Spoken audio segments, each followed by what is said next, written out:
সকালটা আজকে চা দিয়ে শুরু হলো, আর আমাদের চা খাওয়ার স্টাইল দেখাচ্ছেন কিসে করে খাচ্ছে। কাপ নিয়ে এসেছিল, হ্যাঁ, তারপর কাপ দুটো না ধোয়ার দরকার ছিল, যেই বলেছে সাথে সাথে এগুলো বার করে আমার হাতে ধরে দিল, বলে এতে করে খাও।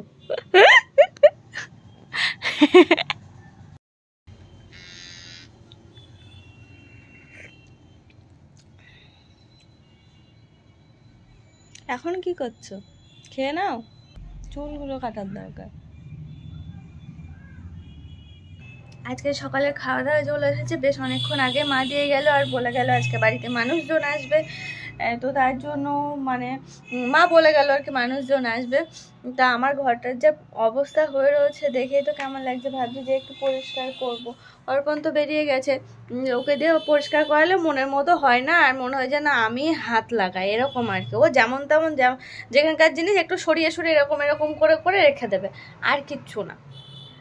ঠিকঠাক করে ভাজও করতে পারে না কোনো জিনিস, জানেন? ভাজ করতে যদি দিই কোনো কিছু, বিছানায় কোনো কিছু, এমনভাবে ভাজ করে রাখবো, বলবে এই দেখো ঠিকঠাক করে রেখেছে, এই দেখো ঠিকঠাক করে রেখেছে, এই করে। নিজেরই মনে হয় নিজেই হাত দিয়ে আবার ঠিক করি সেটা।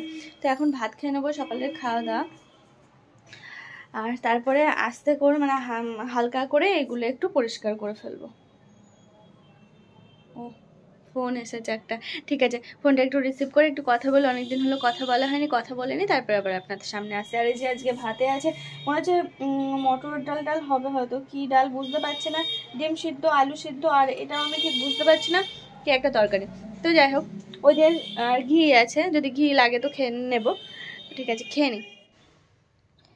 আজকে দত্তফুলিয়া থেকে আমার মামা শ্বশুর আর মামি শাশুড়ি মা এসেছেন আমাকে দেখতে। আর আমি যে অসুস্থ হয়েছিলাম, হসপিটালে ভর্তি ছিলাম, মামিরা জানতোই না, অনেক পরে জেনেছে, প্রায় এক সপ্তাহ পরে, কারণ সেরকমভাবে কাউকেই বলা হয়নি, যেমন আপনাদেরকেও বলা হয়েছিল না। ঠিক ওই কয়েকজন শুধু আমার এই বাড়ি আর ওই বাড়ির এই মানুষগুলোই শুধু জানতো, তো সেরকমভাবে মামিদেরও পরেই জানানো হয়েছিল। পরে সরাসরি আপনাদের সামনে আসলাম, আর ওই যে তখন মামিকে দেখলাম, মামি তো উপরে এসেছিলো, আর একটা সময় নাকি মামাও এসেছিলো, তবে আমাদের ঘরের দরজাটা বন্ধ থাকলে না শোনা যায় না বাইরের থেকে কেউ যদি ডাকে, কিংবা ঘর থেকে যদি কোনো কথা বলি, বাইরে যদি কেউ থাকে একটু শোনা যায় না। মুশকিল হচ্ছে মামা আবার হচ্ছে যাওয়ার পরে মামিকে পাঠিয়েছে, মামি ঠিকঠাক চেনে ঘর, মামি চলে এসেছে, অসুবিধা হয়নি। তো মামির সাথে তো গল্প হলো, তারপরে স্নান করার সময় হয়ে এসেছিলো আমার, অর্পণা বাড়ি চলে এসেছিলো, তো ওই জল টল দিয়ে আমি স্নান টান করে নিলাম। এখন যাচ্ছে একটু মামার সাথে একটু কথা বলতে, মামা আছে নিচে, তো আজকে একটু নিচেই যাই আস্তে আস্তে। তাহলে চলুন আমার সাথে। আপনি ঠিক আছেন? একদম চাঙ্গাসি।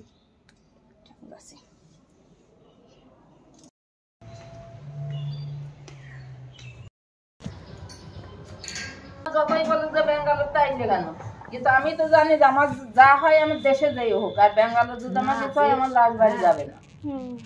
কি অবস্থা ওখানে থাকলে কি করতে আর অসুস্থ ছেলে তার আরো বেশি টেনশনে যেত না, আর বারো যা হয় হয়ে যাইত, ও ছেলে ওটু বেকায়দায় পড়ে যাইতো। যার জন্য আমি দেখলাম যে আমার যতই আটকাক না কেন আমি দেশে তো দেশে ফিরে যাই, যা হয় আমার দেশে ফিরে। তারপরে এক মাসের বেশি সুন্দর ফুল হয়, দেখো মায়ের এই ফুল।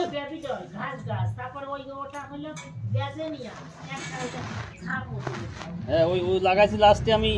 চন্দ্রমল্লিকা তো ইজিলি হয়ে যায়, কোনো ব্যাপার না, কিন্তু ওই ডালিয়া আমি ওই যে শিকড়টা দেখিয়েছি, দেখেও আমার ঠিক মতো থাকে না, নষ্ট হয়ে সব বলে ওই শিকড় থেকে না কেউ গাছ, আলু থেকে। হ্যাঁ আলু দেখেছিলাম বালির মধ্যে, তাও তো শুকিয়ে গেল। আমি দেখি ওটা ঠিক আয়ত্তে আনতে পারি। আমাদের রাখিনি, গতবার তুলেছিল কিন্তু রাখা হয়নি, বলো মা? ডালিয়া রান্না করছি, তাহলে তোমার আর কিছু, তুমি কিন্তু জল খাওনি।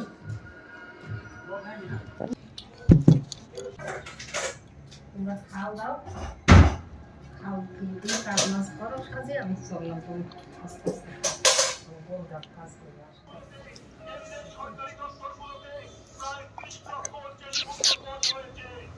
খেয়েছিস তো?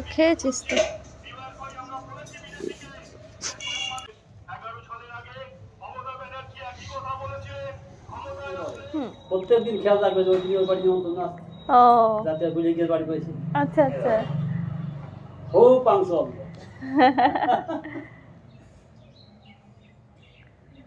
বাড়ি বা বুঝে গিয়ে না গেলে হয়, ভালো সব জায়গায় যায় বেশ। শীতকালে বাড়িতে ফুল গাছ না থাকলে কেমন যেন লাগে না বলুন তো? বাড়িতে ফুল হচ্ছে ঠিক আছে, কিন্তু আমি সেরকমভাবে উপভোগ করতে পারছি না। ওই যে টাইমে আমি নিচে যাচ্ছি ঠিক সেই সময়, তাছাড়া তো আর আমার দেখা হচ্ছে না ফুল। ছাদেও যেতে পারছি না, না নিচে যেতে পারছি। তো যাই হোক, এই যখন নিচে আসি ফুল গাছের মধ্যে কাটানোর চেষ্টা করি বেশ কিছুটা টাইম, ঠিক আগে যেমন করতাম এখনও তাই। মামাদের সাথে মামির সাথে গল্প করে, তারপরে সবার সাথে গল্প করে খাওয়া দাওয়া সেরে আর এখন বাগানের মধ্যে একটু ঘুরে বেড়াচ্ছি।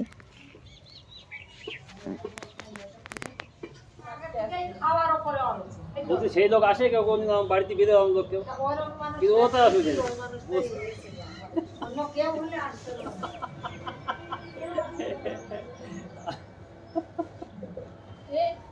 হ্যাঁ কবে এসো, কবে আসবো আবার?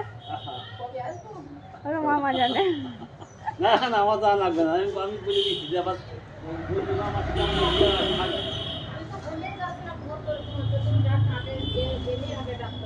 না একলাই আসতে পারতো, তা একলা একলা চলে আসতো, তারপর জামাটা হাতে কথা বুঝে আনা অসুবিধা বুঝে জানা যে আমার না হলো আসতে চলে আসবো মামি। মামা, ও মামা, ওখান দিয়ে সোজা চলে যাবো, এখানে আসবো না? অন্য সময় তারা আগে পুজো টুজো দিয়া বলবো একবার সব সময় অসুবিধা এই আছে। আমাদের দিক থেকে মোটামুটি আমাদের খাওয়া দাওয়া এখন ধরো অনেক, এখন সকালবেলা তোমার ছাতু আর মুড়ি খাচ্ছে, ভাত খাওয়া কমে দিয়েছি বুঝতে পারো, একটু বই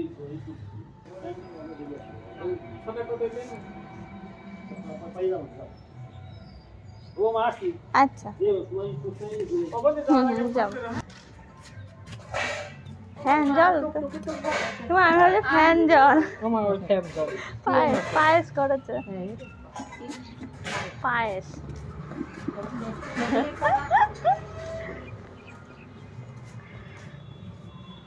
ও আমি এসো তাহলে। হ্যাঁ আজকে হ্যাঁ সুস্থ হলে যাবো ওখানে।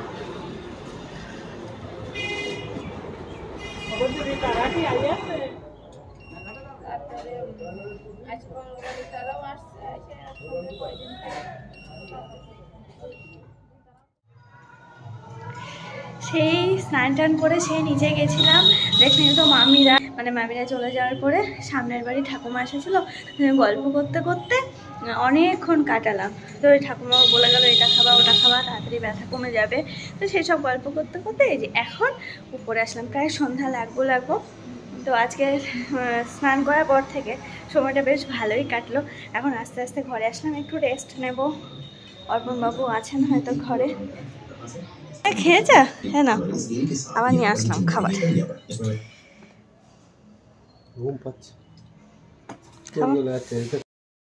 ঘরে এসে টেবিলের উপর তাকালাম, তখন মামি এসেছিল না, মামি কতগুলো ফল নিয়ে এসেছে। তারপরে আগের ফল ছিল, নিচে গেছিলাম, বাবা আজকে আবার এক গাদা বেদানা নিয়ে এসেছে। আমি খাবো কত, এমনি আমার বেদানা খেতে অত ভালো লাগে না। ওই যে সেদিন বলছিলাম না, বাহ সেই যে নিচের থেকে এসে আমি ঘুমিয়েছিলাম, তারপরে উঠেছি অনেকক্ষণ পরে, মানে অনেকক্ষণ ঘুমিয়েছিলাম জানেন তো। আর ঘুমিয়ে টুমিয়ে উঠে উপরে একটু পিঠে ছিল, মিষ্টি ছিল, সেই সমস্ত কিছু আর কি সন্ধ্যার টিফিন করে নিলাম। করে টুরে এখন আজ অনেক দিন পর আমার কম্পিউটারে আমি বসলাম। আজ অনেক দিন পর আসার পরে মাত্র একদিন মনে হয় সামান্য কিছুক্ষণের জন্য একটু কম্পিউটারে বসেছিলাম, তারপরে এই আজকে আবার একটু কাজ করছি। অনেক দিনের কাজ যেহেতু ডিউ হয়ে রয়েছে, তো সেই সমস্তগুলোই আর কি সারছি। আর আপনাদের আর তার সাথে হচ্ছে টিভিটাও চালানো ছিল। ও যে 8:30 বেজে গেছে, আমি সিরিয়ালটা দেখছি এখন নতুন তো সেই জন্য কটা দিন পরে আর দেখবো না। অর্পণা আজকে বাজারে যেতে ইচ্ছা করছিল না, তাও বললো যে কাজ রয়েছে, না গেলে হবে না। একটুর জন্য গেল, আবার হয়তো একটু পরেই চলে আসবে। তাহলে আজকের দিনটা আমাদের সাথে কাটাতে আপনাদের কেমন লাগলো জানাতে কিন্তু ভুলবেন না কমেন্টের মাধ্যমে। আজকে আমার দিনটা খুব ভালো গেছে, যেহেতু নিচে গেছিলাম না বিকালে, নিচে গিয়ে ওই যে সবার সাথে গল্প করলে কিন্তু মন টন ভালো থাকে। তো সবসময় তো নিচে যাওয়া সম্ভব হয় না। আজকে মামিরা এসেছিলো, মামি দুজনে এসেছিলো, তো ওই জন্য আর কি নিচে যাওয়া হয়েছিল। নিচে গিয়ে গল্প করলাম, তারপরে আস্তে আস্তে সামনের বাড়ি ঠাকুমার সাথে গল্প করলাম, করে আস্তে আস্তে অনেকটাই দেরি করেছিলাম, মানে অনেকক্ষণ ছিলাম। পাখি যত পোষ মানাই হোক, একবার উড়ে গেলে হয়। সেরকমভাবে কথা বলা হয়নি, আমাদের রাত্রে খাওয়া দাওয়া হয়ে গেছে, একটু পরে ঘুমাবো।